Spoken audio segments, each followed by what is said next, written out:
What's up, y'all? Welcome to a brand new episode of the ELI Talks podcast. And this episode is going to be kind of off the top of the head, covering some real conversations.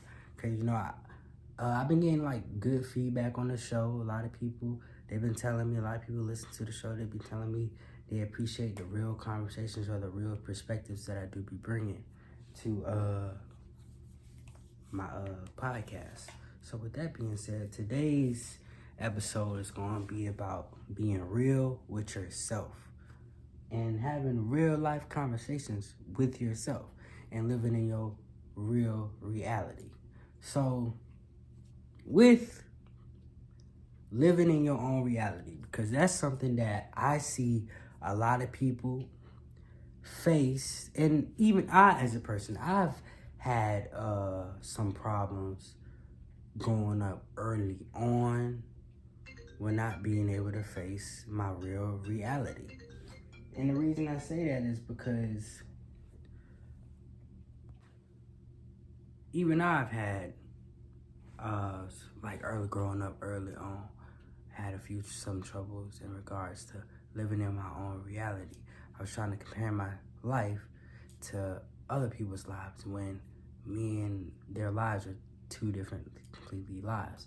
And that's something that I see that a lot of people on social media try to do. A lot of people, especially a lot of young people or even older people, a lot of people try to compare their lives to other people whose lives that they're not living, and they try to compare them they try to relate to things that are not real. One big thing that I've seen within the black community is rappers. A lot of rappers are not living how they say they're living. A lot of them are not really rich like that. But a lot of fans don't know that. A lot of fans they see, oh, you got a nice car, you got a nice house, you got an advance check. They don't know nothing about the business. They don't know nothing about a lot of these things just to look good, and a lot of these things are for fashion. But they don't really take the time out to do their proper research and to figure out, oh, these people are not really living like this. These people have wives. These people have kids. These people take care of their kids. These people are not really selling drugs like that. So that's why I always say it's always good to live in your own reality. Because when you try to base your life off somebody else's, it makes your life even harder because you and that person didn't even grow up the same. And you're trying to take your background, which could be very different from what this other person comes from, and then you're trying to apply their life into your life. And then most times, a lot of people, when they try to do that, they end up messing up their situation and what they have because they started off wrong. They started off comparing themselves to somebody that they're not, which is a lot of people's downfall. And a lot of people, especially younger people, have to learn something I've learned myself. Something that I study everything. One thing about me is I'm an avid studier. I study people's body movement. I study a lot of older OGs. I study a lot of their mistakes in life. I study everything. I'm studying their body movement. I don't drink. I don't get high. 9 times out of 10, when I'm chilling, relaxing, I'm studying everybody around me. Studying what the crackhead doing. Studying what the businessman is doing. Studying where the security exit is. I'm always on point, and I'm always clean, cut, and ready to be on go at any given moment. And I feel like more people apply, they don't have to be as militant as I am, but if they apply those same principles, their life would go a lot smoother and they would live a lot better. Because a lot of people, I've had multiple friends who they live so far in somebody else's reality that they can't even live sober. They have to get high and get drunk literally every night because they can't just be happy with themselves. Because they're not happy with their reality. So they want to live a reality that's not theirs. Which is, you could say, is an escape route. But what I'm trying to get at is that when you catch on early that you're not living in your own reality, it makes your life, your future life, go a lot easier. Because a lot of people see a lot of women, or a lot of older women, or a lot of younger women, they want, and this is something that I was watching earlier. This is from a podcast that I was watching earlier, in which these ladies, they were looking for men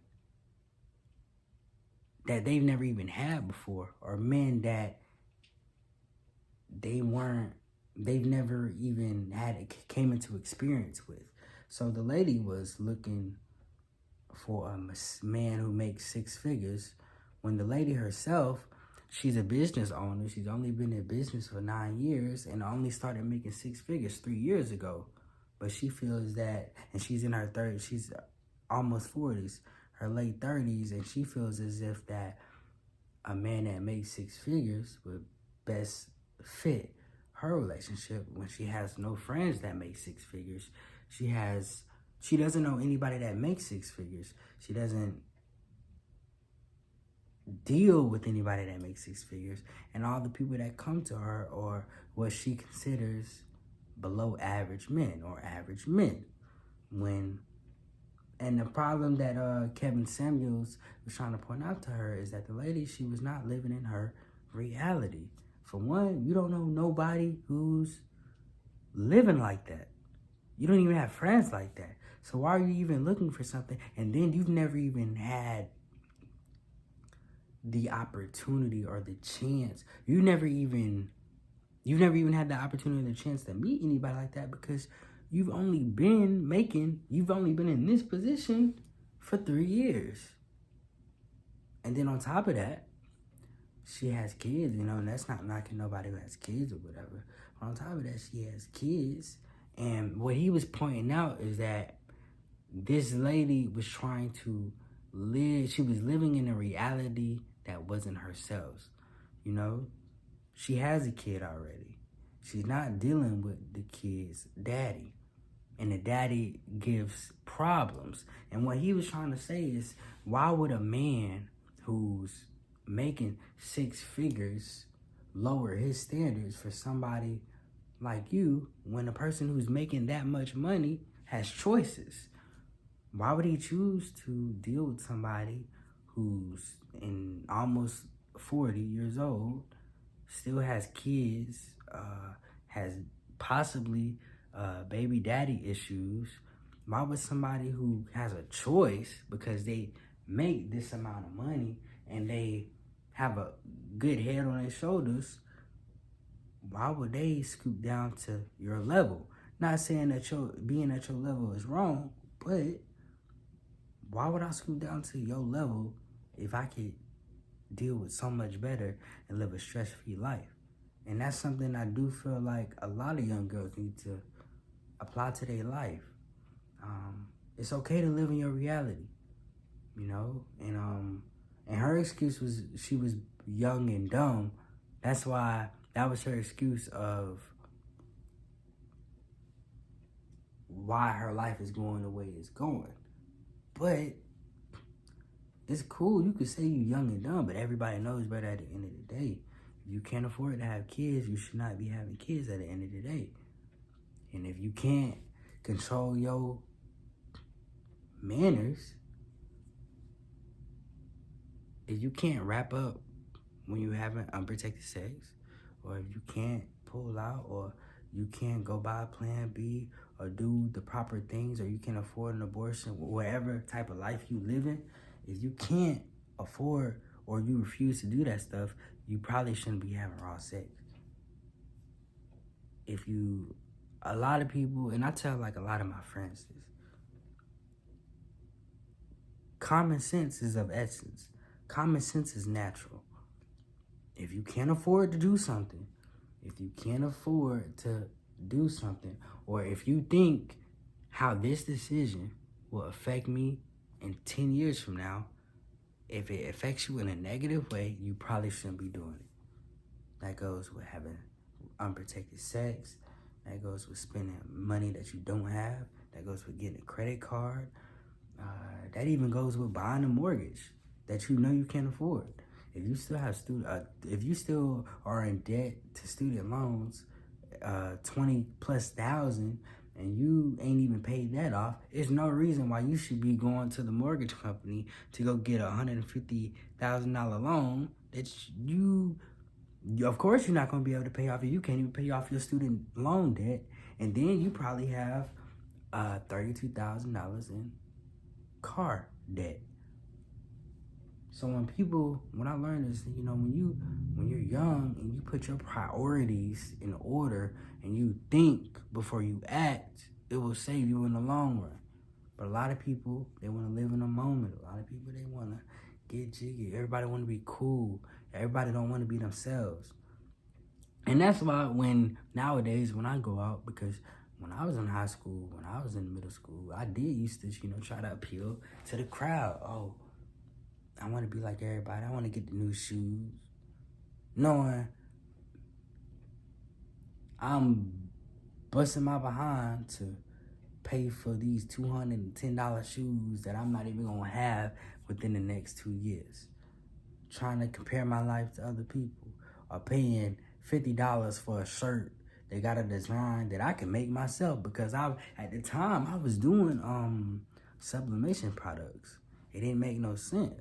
And that's what a lot of people fail to realize. Like, a lot of people's decisions don't make no sense.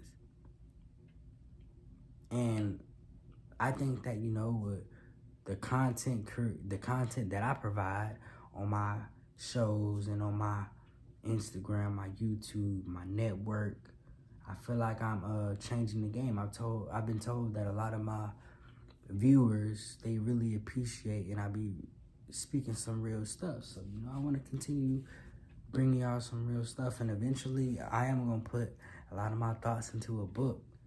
And a lot of people probably not going to like my thoughts, but it is what it is. But it's always good to live in your own reality. If you can't afford to buy a house, you shouldn't be focused on buying a house. If you can't afford to have kids right now, you shouldn't be having unprotected sex. Or if you need to plan ahead of the steps you need to take if accidents happen. If you live in a street life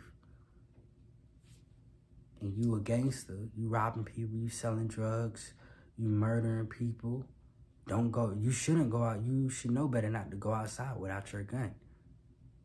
If you know you causing people hell in their life, or if you know that you dealing with a toxic person, this is one of my favorites. If you know that when you and this person, your significant other, were friends, if you knew that person was toxic before y'all even started having sex or even was in a relationship or got into a relationship, it's no reason why you should take the big step and go ahead and go get married, or go take the big step and go having kids with that person when you know the type of person that person is. And then 2 years down the line, you out here getting divorced because you fed up. You can't take it. Make no sense. But I hope you guys do enjoy the content that I am bringing y'all. And I just like the things that I learn, I want to share with the world. I'm always learning. Every day I'm learning. If I'm not watching videos, I'm reading. I'm taking in all the content. And right now I'm in college. So, and I do have like kind of strong feelings about college. Every day I'm reminded that, the college education is not necessarily the best thing. That's why you have to, you go ahead and go get your S Corps, your LLC, start your own business, start your own network, start your own schools. You gotta branch out. You gotta learn new skills and stuff, because I know that college is not of importance as it was 30 plus years ago. But with that being said, while I'm in college, because I got a free opportunity to go to college, when I told myself what I was going to do is I was going to spend this time, where I'm broke, I don't have a job, and I'm still able to live with my parents. I'm going to spend this time to learn about everything in life that will help me be a better person than my parents or people who I've seen lives ended terribly in. So that means learning about finances, learning about insurance, learning about investing, learning about when is the appropriate time to have kids, learning when to actually marry somebody, figuring out who's my real friends and who's not my real friends. And in turn, I've been learning so much. I'm learning literally every day. And for the people who are listening to this, I hope my shows and my content inspires you to learn and even inspires you to grow. Like a lot of the stuff, I'm like a sponge. I do talk a lot, I'm very goofy, but I'm like a sponge. I take in everything. I learn from the worst person on earth. That's just how I live my life. So, moral of the story of this episode is to live in your own reality. It's okay to live in your own reality. If you broke and you working towards getting to a higher value of income, that's okay. But you don't have to let everybody know your situation. But you gotta be honest with yourself. If you're working towards something, you're gonna get there. You gotta stay consistent, have a real valuable plan. And there's another thing. Y'all, don't be afraid to ask for help. There's so many people I see, like, they'll watch all my videos when they can just hit my line if they have a question. You can hit my line, I'll help you out. Like, out the love. But a lot of people's egos be so big, and a lot of people's egos get them in a lot of trouble to the point to where they don't wanna, their pride is too strong. Their pride is way too strong to go simply ask for help. But that's my TED Talk for today, y'all. Live in your own reality. Stay positive.